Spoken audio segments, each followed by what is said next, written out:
हम वचन को 5 मिनट के बाद शुरू करेंगे। मैं इससे पहले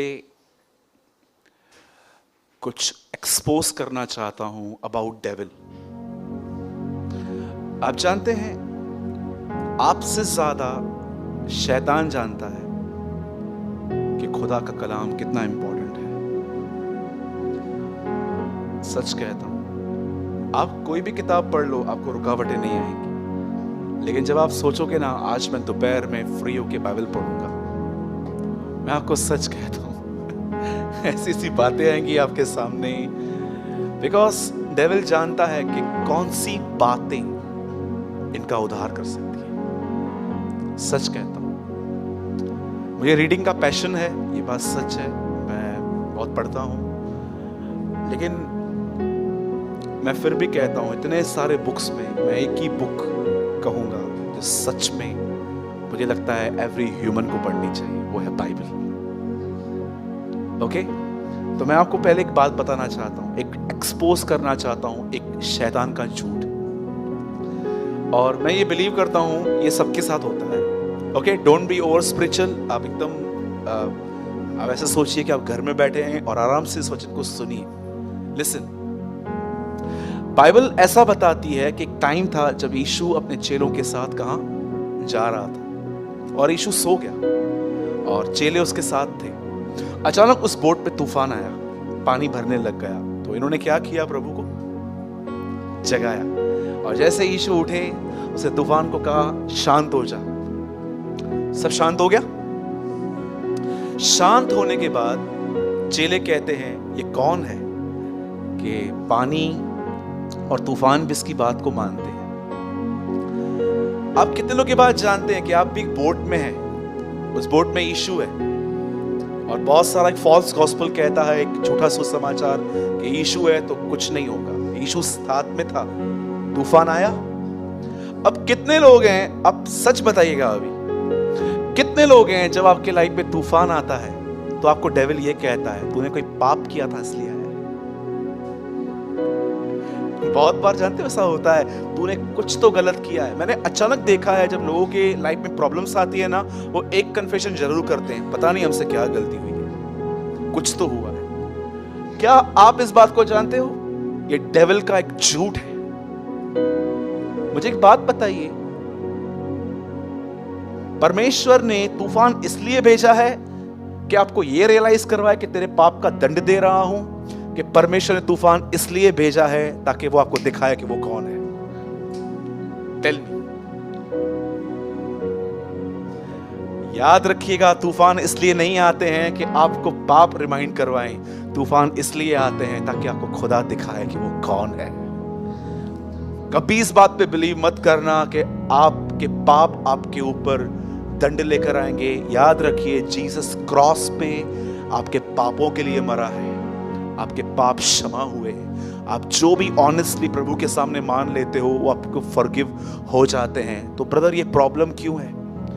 मुझे एक बात बताइए, आप डॉक्टर को कब डॉक्टर के पास जाते हैं? जब आप बीमार, उससे पहले कभी आप ऐसे हुआ है कि डॉक्टर के पास चले गए और डॉक्टर ने बोला क्या हुआ? नहीं, ऐसे ही मिलने आ गया था। अच्छा, बताओ क्या हुआ? मजाक कर रहे हो क्या? अरे नहीं, ऐसे ही आपसे मिलने के लिए आ गया। डॉक्टर को तभी जानते हो जब आपके लाइफ में प्रॉब्लम आती है। कभी कभी आप अपने वेल विशर्स को प्रॉब्लम में जानते हो। कुछ ऐसे भी लोग होते हैं, भले ही एक वेल विशर होते हैं आपके, जो कभी नहीं चाहते कि आपकी लाइफ में कुछ गलत हो। वो हमेशा आपको टाइम पे एडवाइस देते हैं। आप कैसे जानते हो उनको? तकलीफ के अंदर। बाइबल बहुत बार ऐसा कहती है कि मैं फिरौन के मन को कठोर कर दूंगा ताकि उसकी सेना के द्वारा मेरी महिमा हो सके। कई बार स्टॉर्म इसलिए आते हैं, तूफान इसलिए आते हैं ताकि आप उसमें से कुछ पा लो। क्या पाया बताइए चेलों ने? क्या पाया मुझे बताइए? कोई तो चीज पाई होगी उन्होंने। जब तूफान आया तो उन्होंने उस तूफान में से क्या पाया? जानते हो क्या पाया? सोना चांदी नहीं पाया, परमेश्वर की पहचान पाई। परमेश्वर क्या है? उस दिन उन्होंने जाना कि जो उनके साथ शरीर में चलता है, भले ही वो इंसान दिखता है, लेकिन वो सर्वशक्तिमान परमेश्वर है। That day आज आप देखिए स्ट्रॉम्स के अंदर आज लोग सिर्फ यही सोचते हैं, तकलीफ आई है मतलब मां कुछ तो गलत कयो हुआ, तकलीफ आई है मतलब मैंने कुछ तो गलत किया है। अरे तकलीफ हमेशा पाप की वजह से नहीं आती है। यीशु ने एक जगह पे कहा ये महिमा ये तकलीफ इसलिए नहीं आई है कि इसने पाप किया या इसके बाप दादाओं ने पाप किया, इसके माँ बाप ने पाप किया। ये इसलिए आई है ताकि खुदा इसे ठीक करके अपनी प्रकट करेगा कि वो कौन है। कितने लोग मेरी बात समझ पा रहे हैं? बोलो मेरे पीछे, बोलो तूफान डुबाने नहीं आया है, बोलो तूफान प्रमोट करने के लिए आया है। हमेशा इस बात को याद रखना, हमेशा ऐसे मन में मत सोचो कि तकलीफ हमेशा, मैं जानता हूं तकलीफें गुनाहों के लिए भी आती हैं, गुनाहों की वजह से भी आती हैं। मैं आपको एक सिंपल बात बताऊं, आप में से शायद कम बिलीव करेंगे। कितने लोगों ने ये वचन पढ़ा है, मनुष्य जो बोता है वो वही काटेगा? पढ़ा है? एग्जाम्पल दूं मैं आपको।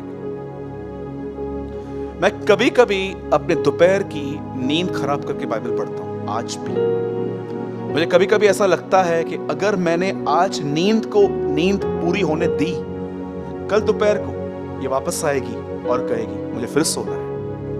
मैं नहीं कहता हूं कि आप इम्बैलेंस हो जाओ, अपनी हेल्थ खराब करो, पर कभी कभी आपने इस बात को महसूस किया है, आप जो काट रहे हैं ना, ये आपने कल बोया था।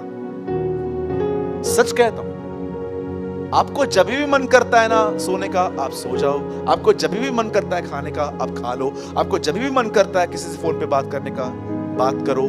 ये बहुत अच्छा वे है अपनी स्पिरिचुअल लाइफ को खराब करने का। सच कहता हूं। कभी कभी मैं देखता हूं, मैं ओवर स्लीप, मैं रात को मैं 8 घंटे सोया हूं, मैं दोपहर में क्यों सो रहा हूं? अरे उस टाइम को लूं, मैं प्रभु के साथ बैठूं, वचन पढ़ूं, दुआ करूं, आराधना करूं, ताकि मैं पवित्र आत्मा से भर जाऊं और शायद शाम को किसी ऐसे बंदे से प्रभु मुझे मिला दे जिसके अंदर मेरे थ्रू एक इंपार्टेशन हो जाए। सच कहता हूं। आप जो भी आज हो ना, आप 2 वजह से हो। अगर आप सक्सेस हो तो 2 चीजें हैं, एक परमेश्वर का अनुग्रह, दूसरा आपने एफर्ट डाला था। और आपको पता है अगर आप डाउन हो तो 2 वजह से हो। एक, आपने अपने मन की सुनी, second, you are not obeying the lord. परमेश्वर ने बहुत बार इब्राहिम से कहा था, आई विल ब्लेस यू, मैं तुझे आशीष दूंगा, मैं तुझे आशीष दूंगा। लेकिन जब इब्राहिम अपने बेटे को मारने जा रहा था, तब प्रभु कहता है, अब मैं तुझे निश्चय आशीष दूंगा, surely I will bless you, क्योंकि तूने अपना बेटा भी नरक छोड़ा, तूने उसे भी देखा।